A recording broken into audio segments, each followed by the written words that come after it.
Hi everyone. Welcome to our masterclass. I see you already have some comments. This is so much. Hi from Spain. I see Jennifer here. Can't wait to start boot camp. Hello from Denmark, Argentina. Okay, guys, I see there's so many questions already. Alaska. Okay, Mark is here. So I want to give you some insights. Hold on, let me make it a little bit more what we're doing today. So my main goal is for you to get an impression what the Infj Epic Life system is all about. I'll move those so you have a little bit more. You see a little bit more of me. Okay. We are always launching bootcamp whenever we have a masterclass. We do this 4 times a year, and I'm going to give you some more insights about bootcamp because a lot of you just want to have like, a last thing that's going to push them to join. But I also want to make sure that we really talk about the concept of it, how it can help you. Like, even if you say, bootcamp is not for me right now, or I'm on the fence, I just want you to take something out of it to really apply this in your life, because I get like emails all the time. Like even today, I got an email from somebody who joined bootcamp, like I think 2 rounds ago, and she said, "Oh, this was life-changing, and thank you so much that I could enroll again." Because once you're part of bootcamp, you're in it for life. So let me just give you some information on bootcamp just for a couple of minutes until Coach Vanessa's here. Just to until people really gather, and then we're going to go into the content. So this is the 3rd year we do bootcamp. We do it around 4 times a year. It's a group coaching experience, and it's for 6 weeks. You're part of a Facebook group, and after that, you are already like by default part of every future life round that you want to take in. You don't have to join again or anything like this. And the best thing, like first off, every single time more and more people sign up, which makes me very excited because I see that it's so beneficial. But what I love even more is that so many INFJs just continue to take the life rounds, because this isn't like, oh, I'm at this stage in my life and now this makes sense. And, now I figured everything out and it's done. No, it's much more than that. No matter what area, like what level you're at right now, the next boot camp can always help you, because it always picks up, where am I at in my life? How can I move this towards creating my epic life on my terms? Like, this is super important to me. This is not like, oh, I define what an epic life is, but we figure out what the epic life for you is. And for INFJs, this is not the common thing, you see everywhere and you can just pick up. So we really talk about how to figure out what is yours, what's going to help you, and then we push forward. So yeah, I've been an INFJ life coach for the last 8 years, and the things we talk about today and also in the boot camp, these are just lessons learned from all the one-on-one coachings I've had with INFJs. So these are things that have, transformed my life, but transformed, hundreds of INFJs' lives, and, thousands and how many more through the videos themselves. And so I really packed it all in and found like this is the best, the best approach of things, that the best practices that work really for most INFJs. So let me see if I can pick up some things from here. But what we're going to do today is, we're going to talk about, as I said, the concept of the INFJ Epic Life, how you can apply it in your life, and we're going to answer your questions. So this is what the masterclass is all about. The bootcamp has launched today, and the first live call is next Saturday. So you have time to join now.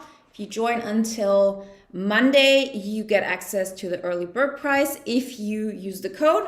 The link's in the description. And if you join during this masterclass, when I know a lot of INFJs have even joined this morning, and because they knew that we're launching today, you're of course part of the draw. So one person of everybody who joins until the end of this masterclass is going to win a one-on-one session with me. We also, I think, start doing this a year ago, and it's been a really great thing. So let me see.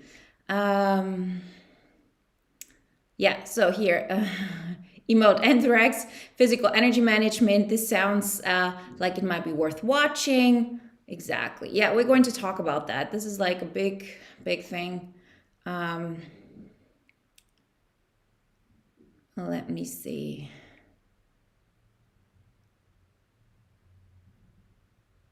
So greetings from Salt Lake City.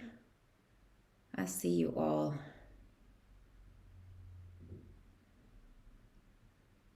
Hi from India, hi from Pakistan. Hi, Mr. Goodwrench. Here. So this is somebody, my life has been a boot camp. Yeah. Well, it has been. The question is, have you really got to where you want to go? And that's what we do in boot camp. So let's get into it.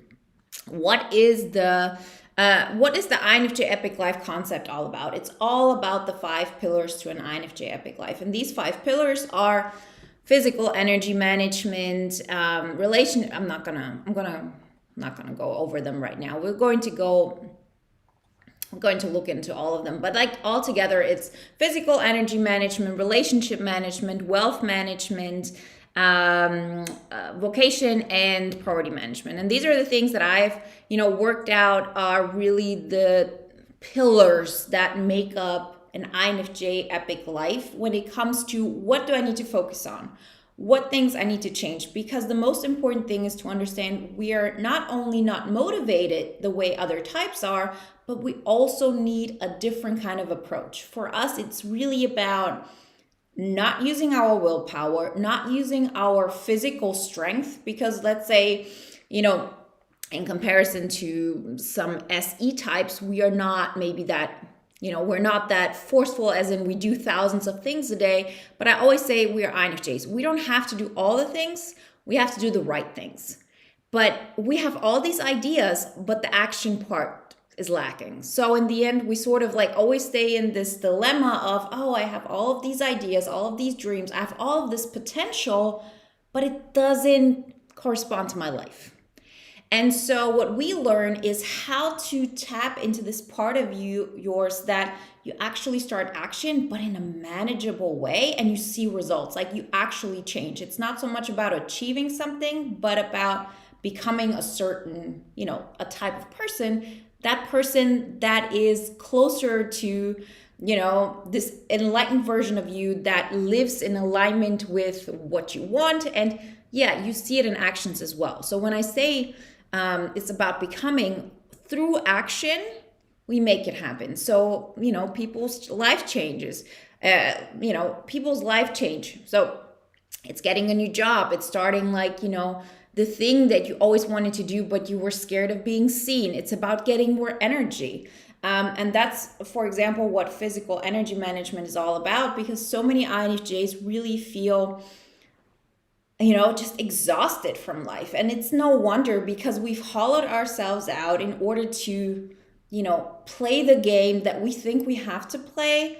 We help others, we try to make it as well as we can, but the truth is we're not really taking an action that is getting us out of this, let's call it matrix, let's call it rat race, whatever you want to call it, but that helps you to say, I'm going to go out of that default state that I've been living in, that's been exhausting me, that's been all about, I'm keeping my head above water. All the energy I have left that I haven't given away is for me to, get by somehow. We don't want to survive anymore. We want to thrive. And in order to really push ourselves into a direction that makes a difference in our life, we have to have as much energy, physical energy, as possible.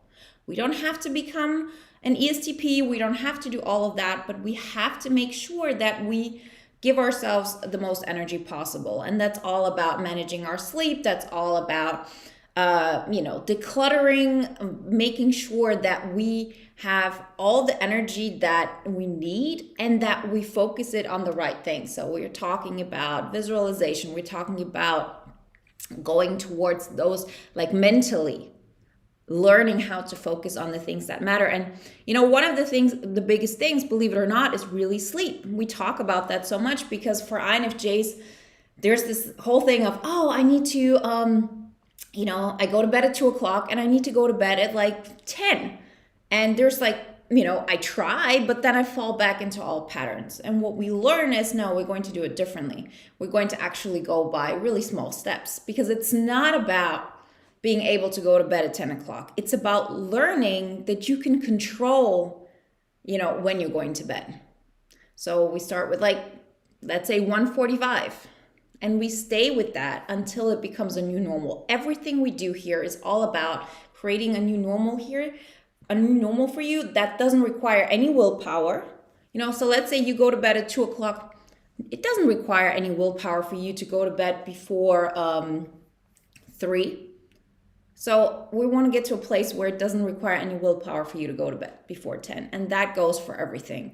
And we talk about decluttering and all of those aspects. And the main goal is really to give you as much physical energy as possible.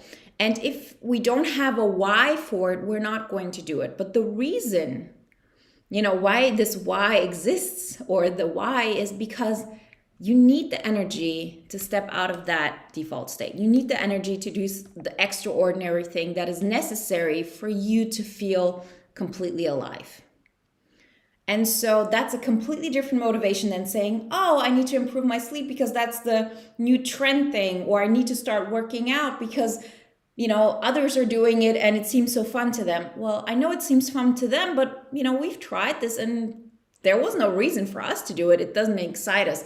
But when we know I'm doing this in order to have the energy to make those jumps, because getting out of that default state is difficult, it's a whole different story. I'm going to see if you have any questions towards that, and then we're going to continue a little bit.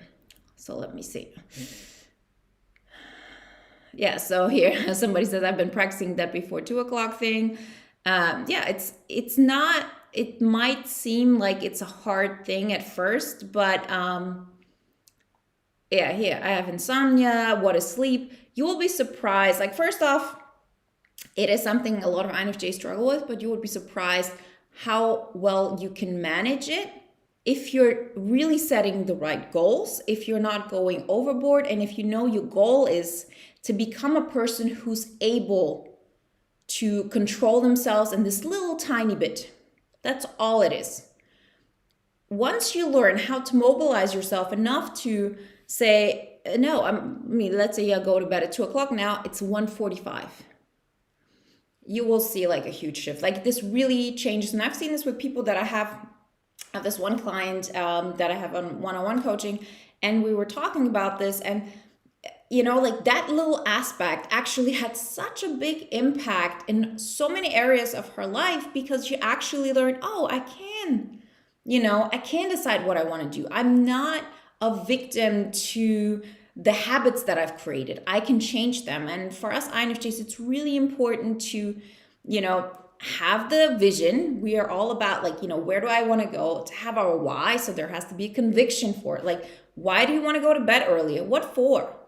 If you don't have a reason for it, you're probably not going to do it. But if I need to sleep better, so I have more energy during the day, so I can get out of this uncomfortable state and create a better life for myself.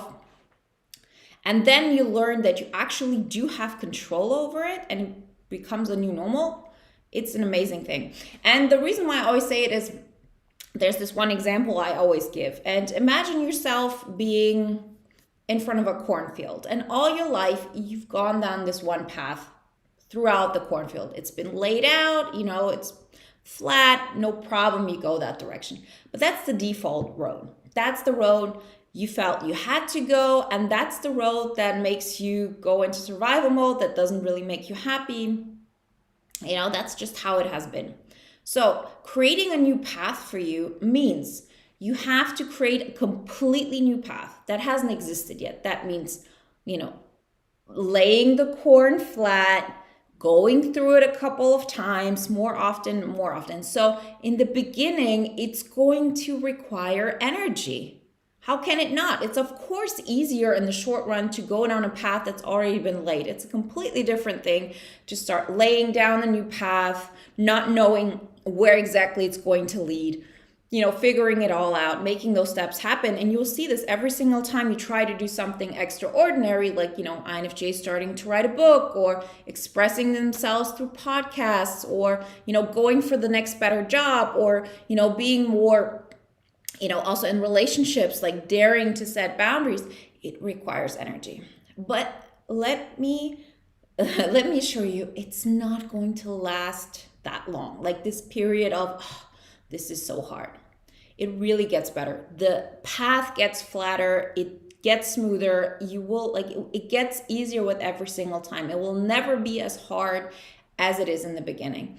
And so knowing that is the reason why you need that energy, so you can, mobilize yourself and make those steps happen. And again, we're INFJs. We don't need to do all the steps. We don't need to be workaholics and, how some gurus say, okay, so you go to work from like 7 to 7 and then you work for 5 hours. That's not necessary, because we as INFJs, we have those great visions. This is our superpower. All we have to do is just use the energy that we do have, that doesn't have to be a lot, to take steps towards that. And with every step, it gets easier. You also anchor yourself in the real world, because for INFJs, very often it's like you don't know, is something in my mind or is it reality? But what we work on, and what we, is one of the main concepts, is you learn how to take action in the real world. So you have externally observable facts. You send out those applications for the new job. You recorded a podcast and put it out there. You had that conversation, that uncomfortable conversation with that relative that all the time crosses your boundaries.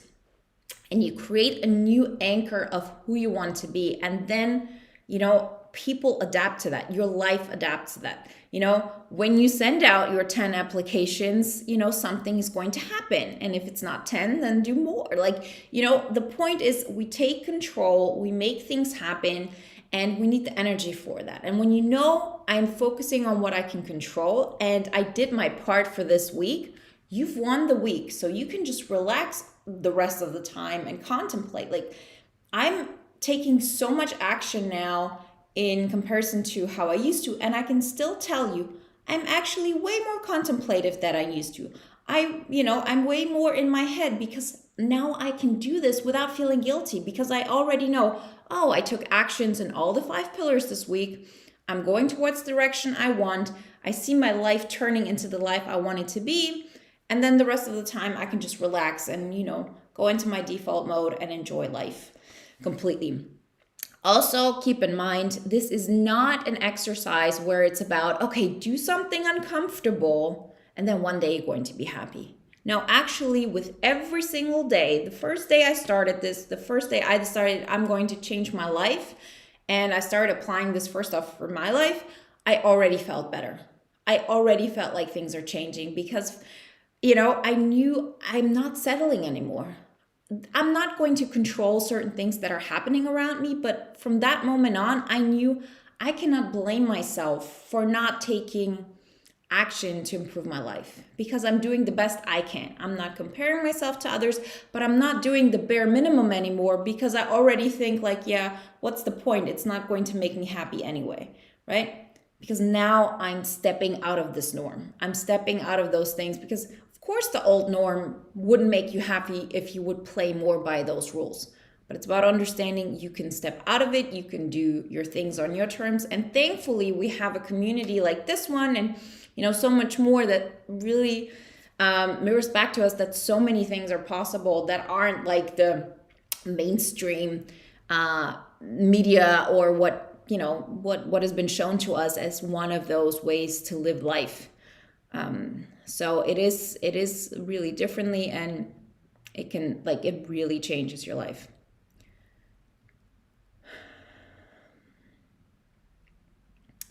Yeah, so here's, for example, there isn't too much information on how to make our NI better. I would love to know. Well, this is actually one of the things we talk about in Pillar 1. That's actually the point where we talk about visualization and I don't know, visualization, meditation, all of that, but really from a perspective of defining what is most important to us, because we don't need to be better at NI in such a sense of, okay, I need to do more of that. We actually sometimes go overboard in that direction. That's the NITI loop, when we just stay in our mind and don't do anything. The best way to utilize NI is to continuously feed it with new information. And in order to feed it with new information, we have to take action in the real world, because that's when you get new information. So what we start with, and that's also why we talk about visualization, is, defining what your goals are in what you already know. So you look at the 5 pillars and you say, this is how I want to improve my physical energy management. This is the next relationship I'm going to take on, that I'm going to work on, that's going to improve my life, and so on, so on, so on. And when you take action, you're going to get feedback from your environment, and it's going to be different feedback than you thought every single time. Like, there are so many people who say, okay, I'm going to start working out. And then you recognize, well, or I'm going to start working out 5 times a week. And you recognize, no, actually, I'm not going to stick with it, or it takes too much energy out of me. Or you say, okay, I want to start writing my book. And then in the process, you realize, oh, it's going to take something different. What I'm saying is that our NI is just as powerful as the information we have given it. So when I was, let's say, 20, I thought I knew so much about the world. My NI was so good, and I understood people so well, and so on. And the more I actually recognized what isn't working and how many things I, got wrong, not because my NI wasn't working, but I only had, let's give you an example. Let's say you had information A, B, and C. With information A, B, and C, you come to a conclusion, what is your next step? Of course, if you have information A, B, C, D, E, F, G, whatever, more information, your image is much more concrete. You just don't have the capacity to come to certain conclusions, because information G, H, and whatever have shown you, okay, that's not a path to go. That's not going to work out. But if you only have information A, B, and C, guess what? That conclusion would be valid. Your NI is just as good as before, but now you have new information. So with every single step that you take, your environment really gives you new information. And with that, you can make way better, conclusions, next visions, and then take the steps. So till this day, I know way more things that I don't know than I used to. I know that there's so many things I don't know yet, and I'm so excited about every single new thing I learn. And I really encourage every single one of us to go into that direction of not thinking, oh, I know everything and I understand everything, but to know your NI is just as good as the information you feed it. So we need to take action in the real world. It's not enough to say, I think that new job isn't going to change my life or isn't going to be so much better. Well, do you know that for sure? Not really. All you know is that the current job that you're doing doesn't make you happy. But so often we're like, okay, but every other job is going to be just the same. How do you know that? Have you taken on every other job? No. So the chance of it getting better than your current job is definitely better if you do something else. You already know what you're currently doing isn't working out. And this is an example, right? Some of you might have like this job that they love and all of that. Great. But I'm saying, if there are areas in your life, relationships, your connection to your purpose, the priorities you have in your life, your physical health, like your wealth management, the way you feel relaxed about your money, the way that you're really having like a solid, like, I'm really happy, I'm not concerned, I don't feel pressure, all of that on your terms. Like, if there's something that isn't working out the way you want, it's about like taking action, because that's really going to give you new information, and that's how you improve your NI. Okay.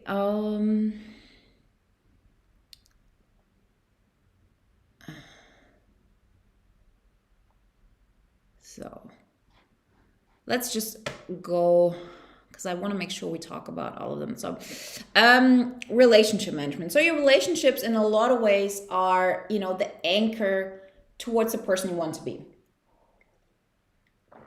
What I mean by this is I have had, throughout this whole, my transformation, all of that, yes, a lot of people have really left my life, but so many people have stayed, and the dynamics are completely different. The dynamics are completely different because I have become a different person.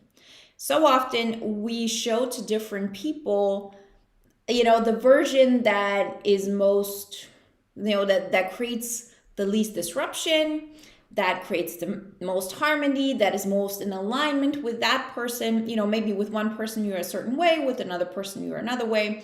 What we learn is to find this core that you're not willing to give up anymore, that you're not going to be different around when you're with person A or with person B. And in the beginning, it takes a lot of energy. Again, that's why we need physical energy management, to be that version around people who have already put you in a category because you've played a certain part. You've played like the good friend, the one who's always attentive, the person who isn't putting themselves first, all of those things.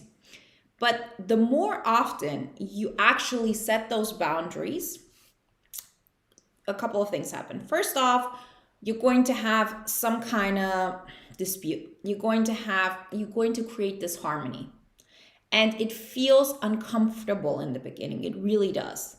But guess what? That's what it is. Like, imagine again the cornfield. You've been going down that path, always easy, always harmonious. You take a new path of who you want to be now, how you want to be treated.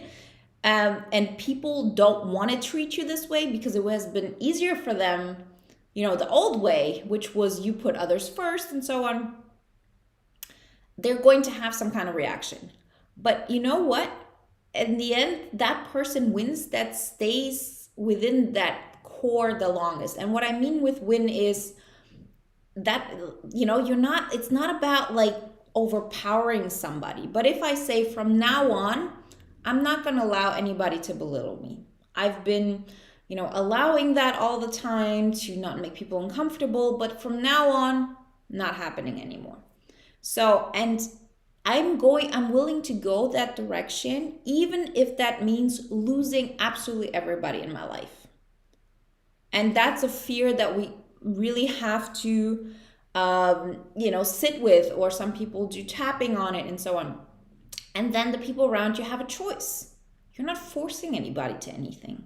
You're not forcing them to, that you're some kind of tyrant and then people have to obey you. No, this is just what I need in order to feel my best.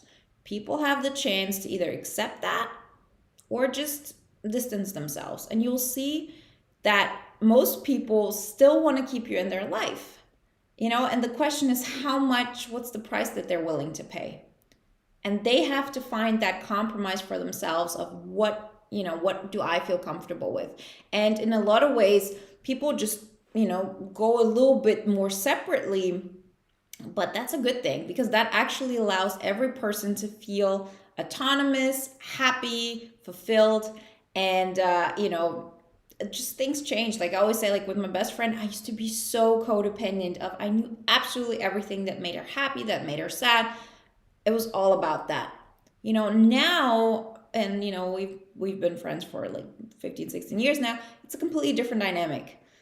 Because I don't know all of those things about her, but I was way too much in her stuff. Like I needed to, learn about me. And, people who still want to have you in your life accept you for that. Because think about it, how much you actually accept and respect people for being themselves. So you want to be yourself as well. So that's the point. In the beginning, you have to be that version of yourself. You have to fight for your boundaries. You have to, repeat it to people for a while until they get it. Oh, she or he is not going back to the person they used to be. But that's the interesting part that happens. At some point, people get it. Again, they understand you're not going to change. This happens on a subconscious level. So let's say that person, hasn't decided to leave because they still want to have you in your life. they are going to treat you with those new boundaries intact because they don't want to have the reaction of you that they would get if they would cross those boundaries. So a new dynamic has been created. And that new dynamic is like an anchor. So now when you're around that friend, you don't always have to mobilize yourself and be that person that fights for their boundaries because they have already been accepted. And so through those relationships, you actually make it easier for you to become the person you want to be. You don't have to, hold on to it so much because your environment is actually actively helping you to keep that intact. Similarly, like if you all your life thought you had to play this role of the helper, the savior, whatever it is, then the people around you have accepted that, they play into that. And so stepping out of that dynamic is going to take energy. That's why we talk about, physical energy management. But have in mind, it's not going to stay hard like this forever. That's why we always take it in small steps. When we come to relationship management, we really say, what is the one relationship you're going to start with? Because you can't do it all. It's just, it requires too much energy. And then you create a new normal. You can relax a little bit and then you gather energy to go do the next thing. Okay, let me see what kind of comments, questions you have concerning relationships. So Steven says, I've had this major shift recently. It was a huge reality break, but I emerged a different person who fights for those personal boundaries. So happy for you. I know that feeling and I know how amazing it is. Here, Brandon, also boot camper. Shout out to all you teen INFJs. Yours is the future. It's an exciting place. I'm so excited for you, especially because you're starting the journey so young. I wish I had these resources that young. Yes. Yeah, life is a marathon, not a race. Exactly.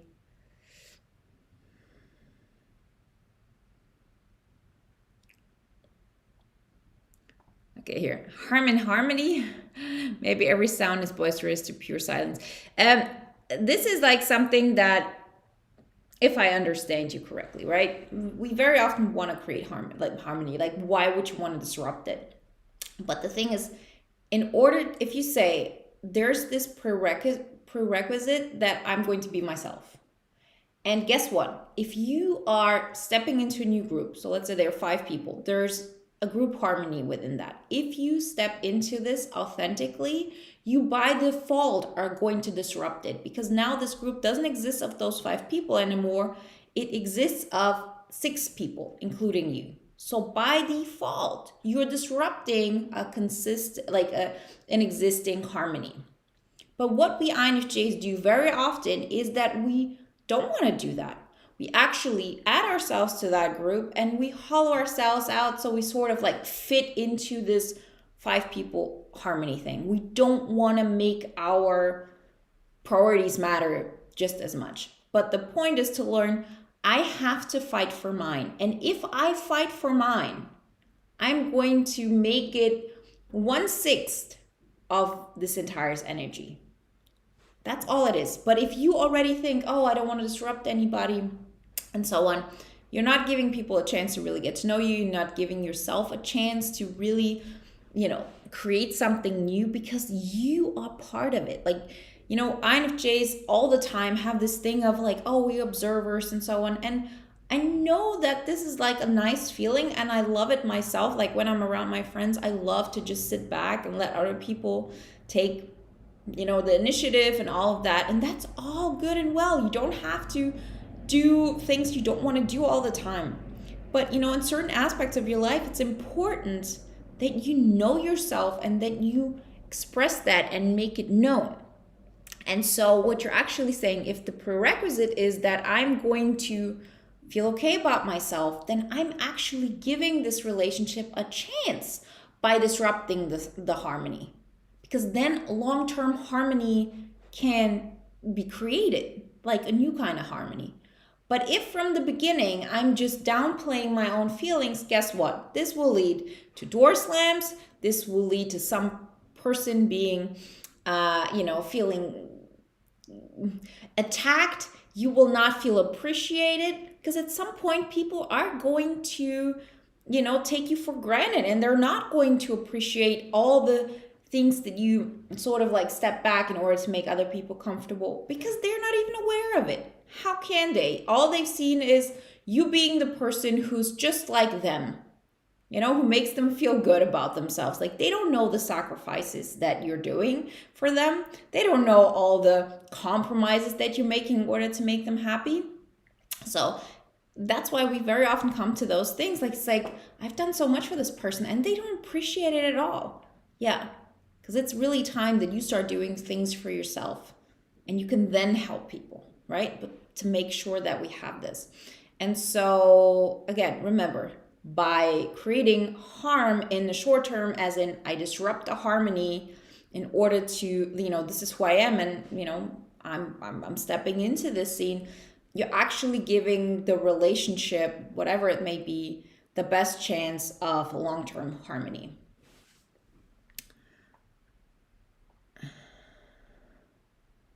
Yeah, so Arisha says, and I don't even have friends to even cut off. Well, this is another thing we're going to talk about. Like, okay, so in what way can you have dynamics that fulfill you, right? What do you want to add? What are you excited about? What are some topics that are important to you? How can you join groups that have similar social causes or intentions? Because it's all about, okay, I want to do good for myself, and then I want to do something that is bigger than me. I want to make the world better. I want to make my society better. I want to make my environment better, whatever it may be. And if you have a cause like this that is connected to your purpose, your vocation, which is pillar 4, you automatically are willing to connect with people who have similar interests. And then you have a completely different dynamic when it comes to relationships. So here, this is perfect. Let me just Sugar Mom. Okay. So Sugar's mom said, much resentment I feel because I'm constantly putting others in front of myself, and this is a vicious circle. Yes, and we have to understand that, yes, there are reasons why we do it that are very genuine, like we want to help others, we want to make others feel good, we understand them. But we also have to understand that in a lot of ways we do that because it's too hard to actually look at our life. And on top of that, if you would put yourself first, then people would actually have to like you for you and not for what you're doing for them. And that's scary because we've been conditioning ourselves based on the fact that we're different, like it's just, most people that we meet aren't INFJs. And we, our first functions are all about understanding, FE, like understanding others, understanding the world. And, the younger we are, the less developed the lower functions are. So by default, when we grow up, we learn to adapt to make other people comfortable, right? And so if you say, so we've learned like quickly to let go of who we are and what we want to do, because people are not going to like that. So when you start that different process, you have to actually confront yourself with those fears. And I had to, and it was like, I really felt nobody's going to love me. Nobody's going to like me. Like, I'm going to be alone forever. It really felt like this. And it was just a thing of, okay, well, I'd rather be disliked for who I am than be liked for who I'm not. And so when you start doing this and you make sure that you value yourself and your preferences, you not only will, the dynamics change, and you might say, oh, okay, but then like, why would people want to hang out with me anymore, and so on. Everything changes because what you're giving to yourself fills up your soul so much. You can't really imagine it before. It really is like, you don't need such deep connections. All of those times, like we have really, really deep connections with others, think about it. They're based on us understanding another person to the deepest of their core. It's not about them understanding us. So we are giving, let's say, 70% we're putting 70% into a relationship when the other person's putting 30. So yeah, that's how we sort of try to get some kind of depth. But if you start saying, if that person can give me only 30, so I'm also going to give 30. So we have a 50-50 kind of thing. The excess energy I'm going to put into filling myself up, doing things that make me happy, connecting with people in such a way that, makes me feel good about what I like and who I am. It just starts filling yourself up. And the more you fill yourself up, the less you need from the outside.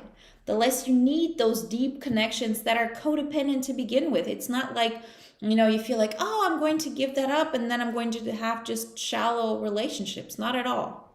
When you start having that deep connection with you, and it's really something different than this typical Infj, oh, I'm living in poetry and I'm, very, I'm very NI and all of that. Like I felt that, I felt like, oh, there's such depth to me. It really doesn't feel like this anymore later on. It's just like you feel fulfilled, you feel light, because those depths that you feel all the time that are full of pain so often, they've just been filled up with joy. They filled up with aliveness. So you wake up in the morning, you're excited about the day, you can't wait for the next thing to take on. It's just a completely different mindset. Okay, let me...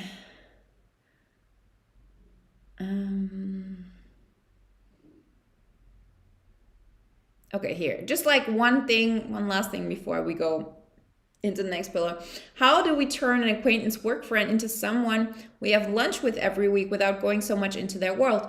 You do that by really, making a plan before, and in the first, let's say, the first times, and like not feeling so bad about it, is saying, okay, during that conversation, we're going to talk as much about like me and my interests as we're going to talk about her or his interests. So you talk to somebody every week, but you talk about things that interest you both. Guess what? That's a new concept. And so you can feed both of you, from a soul perspective. So really see how there's like this prerequisite thought of, oh, yeah, how can I do this without going into their world? Well, you go into their world just as much as they go into your world. You make sure that you are passionate about what you are passionate about, that these are the things you talk about. And it's scary, because then it's like, oh, but if I talk so much about myself, like who's going to care? Well, if you don't care enough about your life, how can somebody else care about it? And it's a practice. It's really like going onto this lunch date with a friend and being like, okay, so I'm excited about this book I'm writing. Like, how is that person going to feel about it? I'm going to just say it. And although I feel guilty about talking something about myself, and although people are going to judge me, I'm going to do this because it's practice. Because I need to learn to get to a place where I feel comfortable enough about this, where I don't overpower the entire conversation. I'm, of course, you're still an INFJ. You're going to be aware that you're, making sure it's all good, but that you make sure, like, you really aim to go a little bit more into equal time spent on everybody's passions. Because if you are, willing to be excited about somebody else's passion, then you should want somebody else to be passionate about your things. Not as much as you used to, because remember, we don't want the 70-30%. We don't want that to flip. We don't want other people to give us 70 now. We're all good with them giving us equally as much as we can. Like, just like try it and sit with the discomfort, and it will get easier. So I'll go a little bit further just to make sure we go through all of them. So pillar 3, wealth management, was by far the last topic I took on, because there's so much energy surrounding this. So I've been, before I became a full-time life coach and YouTuber, I was in consulting. I was consulting banks in capital markets questions in Europe. I was flying twice a week. I was staying in hotels. Like I really was living that life. So there was still money and like really good money involved then. But I really didn't want to have anything to do with it. It was like part of it. But I felt like I'm an INFJ. I want like to feel alive. I want to have connections. Like, I never wanted wealth to be part of that whole thing because it felt super like superficial. It's not something we need. Like people who want to get rich, like I don't understand this. I don't want to be any part of this. And I knew that there was something I had to learn because that was my perception of it. I was connecting negative things to wealth, when in the end wealth is about abundance. Wealth is about you having choices. Wealth is about you having freedom. Wealth is about you being able to say no to certain things because you can take care of yourself, and to not have this relationship of, wealth is bad because it's not spiritual, right? And so I really looked into it. I worked a lot in this aspect for myself until I got to a place where I could talk about, money and wealth like I'm talking about, please, pass me the salt. And to understand there is no such thing of now you've achieved it or now not, but to know wealth gives you freedom and options, and it allows you also to put into your vocation. It allows you to live out your purpose. Like even if you are saying, okay, I'm creating more money and I don't want to live a better lifestyle, yeah, guess what? You can use this money for philanthropic, things that are like things that you decide. We take ownership of that. We say, I want to create good in that area. I want to do this. I want to take my power back. And to really lose this really, really hard aspect of I'm an INFJ, I'm all about spirituality, I'm all about, like holistic and being one with nature and being one with people, and money is evil kind of thing. And the more you actually, start working on this, you recognize that it doesn't have to be like this at all. They're bad role models and they're good role models. You can go it the way you want. You decide yourself, what do you want to have? How can you increase that in order to feel comfortable? There is nobody who tells you you need to make that kind of money or that kind of money. But the people who really don't care about money are the people who have enough. Yeah, of course there are people who are greedy and like who are just, money, like that makes me happy. Okay, that's not the point. But like if you're struggling in any kind of way, if you feel like you have to sacrifice certain experiences because you're, you feel like, oh, that's just not part of how I experience life, or if you worry about bills and so on, these are things we're working on how to set the right goals, on how to make it happen, so you on a subconscious level feel like this is just part of your journey and you make it happen. Because it really isn't that you have to be smarter for that or that you have to work harder. Not at all. So often it's that we don't value what we can offer. So let's say there's somebody who's an artist and they're like this amazing artist, but they don't want to charge for their art because then they say, oh, then it's not from the heart.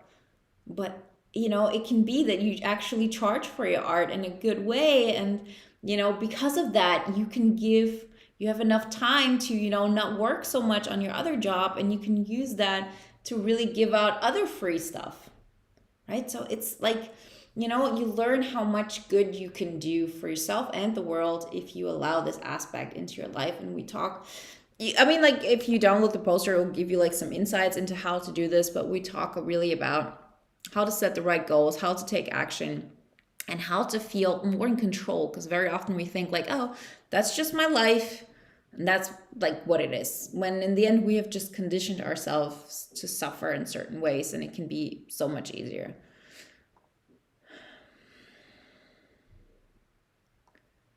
So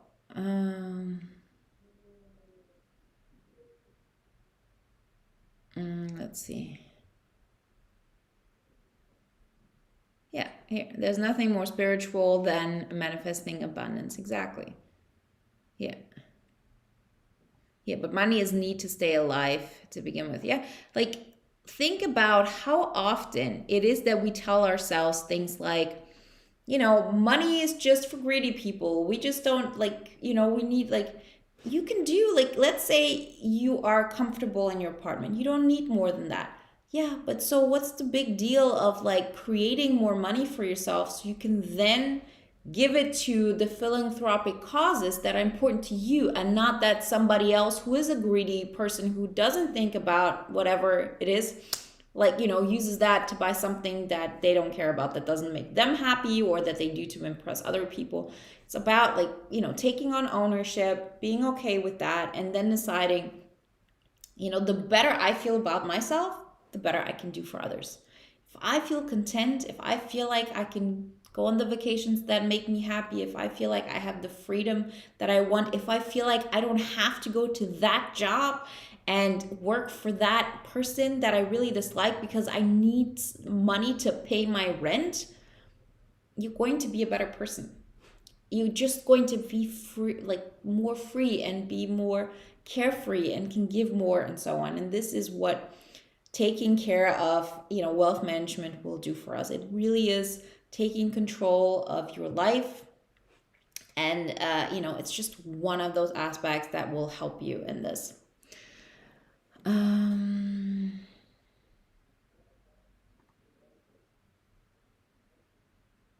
Here, typical thing. I have struggled without money because I thought it was selfish to be wealthy. Same thing for me. I was like, what for? Like, I look at those people that are all about making money. Like, what for? Like, I don't need it. Doesn't make me happy. But then I've struggled because there were certain things that I didn't feel like I deserved. And so it's about removing that shame. It's about saying, it's the meaning that I give to it, right? How can I change that? How can I create a life where, I'm creating the life that I want? And if that means like I can create that life better if I have more wealth in my life, because I can, choose to be in a better environment, because I can choose to leave a certain job, because I can, choose to have a certain experience that, is going to be easier, because, I can invite my family, right? And I can spend time with them, which wouldn't be possible if I was struggling. Things like that. So these are things we work on. And this is like something, as I said, this is, for me personally, was the last thing I took on. And I really learned it for myself for a long time before I started teaching this, because I knew I had to learn myself a lot in this aspect, because I had such a conflicting relationship with this aspect. And so I know how important it is, but it's just one of the pillars. It's one of the things that can help you create that Infj epic life. So vocation. So vocation is one of those things, vocation as in your passion in life, you give to the world. And sometimes, like, INFJs that I work with, either, through boot camp, but also in one-on-one, sometimes it feels like, oh, I don't even get to this place. Like, I have so many constructions in my life, so many relationships that are, horrible, and I feel, weak and completely hollowed out, and, I can't even think about bringing out my gifts in such a way. I get that. But we always get to this place of, we improve so many aspects of one person's life. The vocation always pops up. At some point, it's like, oh, I know I have something to give. I know there's my potential. I know that there's this part of me that is just uniquely me that I want to share to the world. I might not be able to grasp it, but I know it's there. And the more energy you do have, the more abundance you create in your life, which we do with all the pillars, the more evident this becomes. And for INFJs in particular, this one shows up much sooner than, let's say, for other types. So, I've seen other types who are first off making sure they're well off financially, they're well off with their family, like all of that, before they even get to a place where they say, oh, okay, I also have a mission. I have something to give. For us, it's like part of our DNA, part of the way we're wired, that this is like such a big thing in our life, that we have meaning. And so what we talk about when it comes to vocation are two aspects. The first one is finding out what your gift is, and second of all, how you want to be seen. And this is, and then we like really go into the sweet spot of that, because, and I really want to start with this aspect of how you want to be seen, because people are like, what does that have to do with vocation? If we're not making sure that while we're giving our gift to the world, we feel good about ourselves, we won't have any energy left. Most of the times we share our personal gifts with, codependent relationships, people that are close in our life and so on. And this is like very often a way when oh, I've actually tapped into my gift, is when you've done things in the past that have maybe even made you collapse at some point, that made you have a reality break, where you did things that are super unhealthy for you just to make sure another person was good, or that you shared your art, like your way of living, and like, the thing that's uniquely you. Those are the things you're going to, find out. For me, it really was that my personal gift was that I, could see people's potential. I saw how they were staying in their own way, and I could help them up, right? This was always my thing. And I did it to such an extent that I allowed that person to not treat me well. I allowed that person to really carve out everything that was me. I thought I had to just disappear in order to make that person, lift them up somehow. I felt like that was my obligation, so to say, because I was the only one who could understand that person. Of course, it didn't work out. Of course, that person never appreciated what I did for them. And then I had to recognize, okay, yes, this is my gift. I was willing to go that far that I had a reality break. I get that. But from now on, if I want to share this gift with the world, I have to make sure that I'm seen the way I want to be seen. I'm not going to compromise on that anymore. People want to have my help, then they have to accept it on certain conditions. And that's when we talk about spiritual archetypes, we talk about role models, we talk about things like people, and sometimes it's even roles like on TV and so on that inspire you, to figure out like, what is that? Like for me, it was so much Wonder Woman, and it was being a priestess and learning like to be this powerful female character in my life that for the longest time I thought is not acceptable, because I had conditioned myself that the only way people would like me is if I wouldn't show them my strength. So I knew, yes, I want to help people, but under the premise that I can be the way I want to be seen.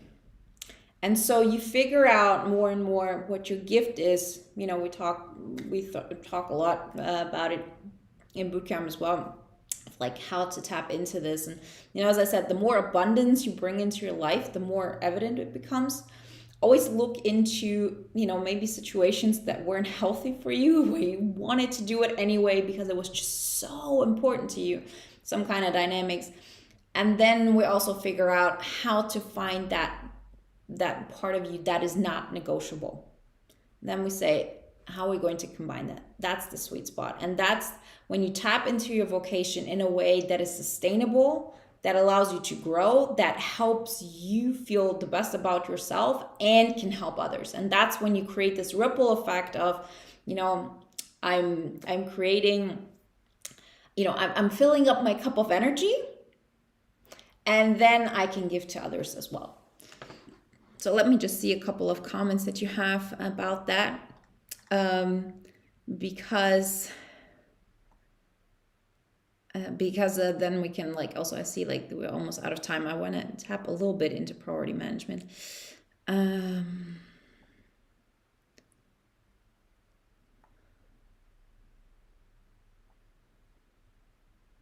let's just see here. I think we as INFJs are natural givers and caring for others. That money is just another aspect that we would be able to share with people in need. And I think we do that naturally and happily. Yeah, this is probably more about the wealth management aspect. Yeah, but also to learn not to feel guilty for certain things that make you just comfortable and happy, and that doesn't make you a bad person.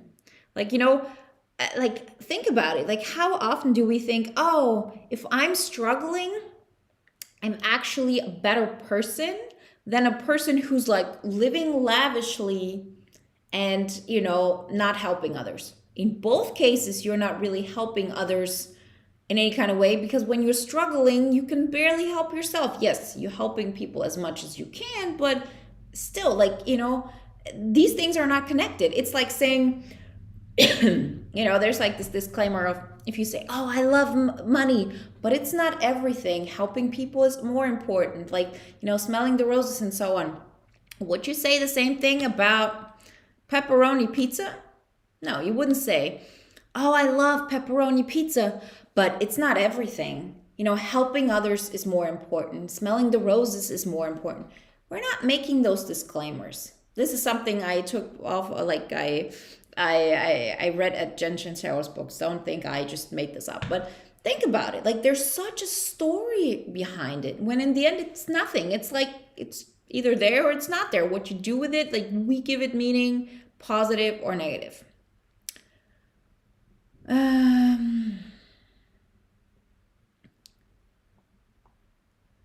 So yeah, Anon says, I like drawing. Yeah, like when you find something like this, like, share it with the world. There is a reason for it.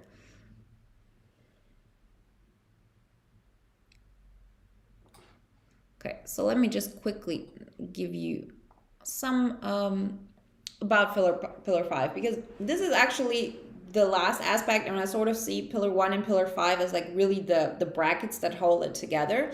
Because very often we sort of even tap into the right things, but we don't prioritize them correctly. So we spend way too much time helping our friends than making sure that we're working on what's going to help ourselves and others in the long run, for example.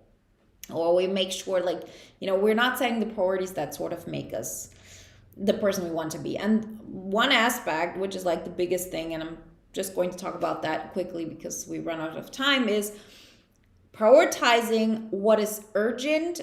Wrong. Prioritizing what is important and not urgent over what is urgent and not important. The best example I always like to give is, what is urgent is making, doing the washes, like washing your clothes for Monday. Yes, that's urgent because you don't want to go to work with stains on your clothes.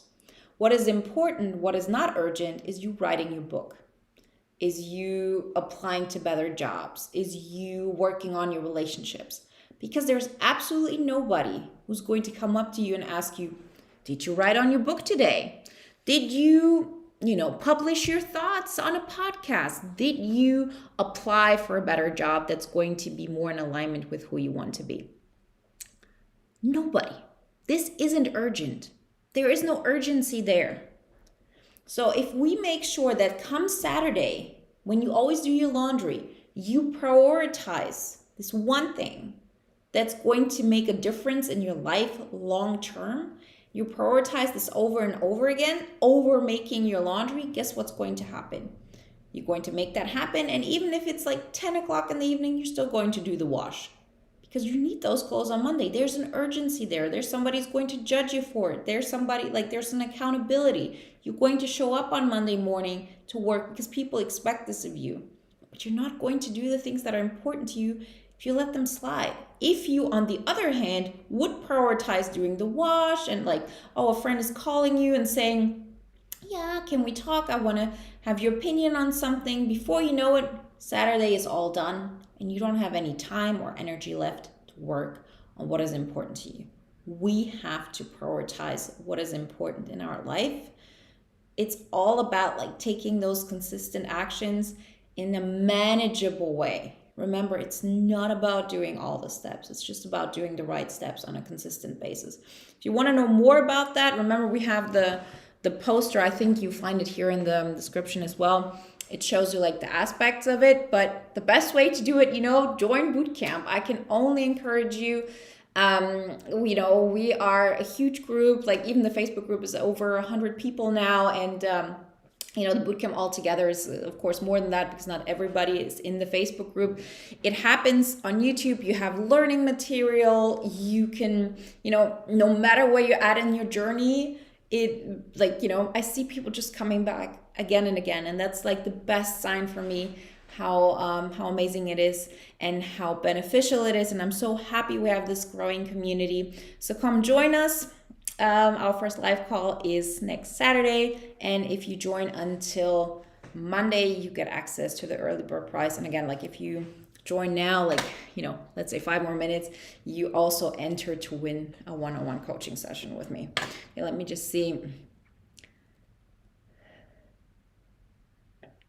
Yeah, make my bed. Like making your bed makes a huge difference. It's just about like conditioning your mind to, doing things that you set out to do, that you're doing this for yourself. It's like mobilizing yourself. I'm like a big person on making your bed.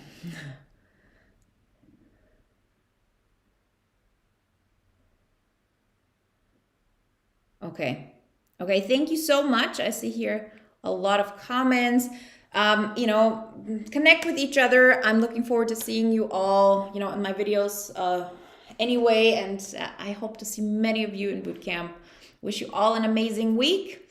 And I talk to you soon. Bye.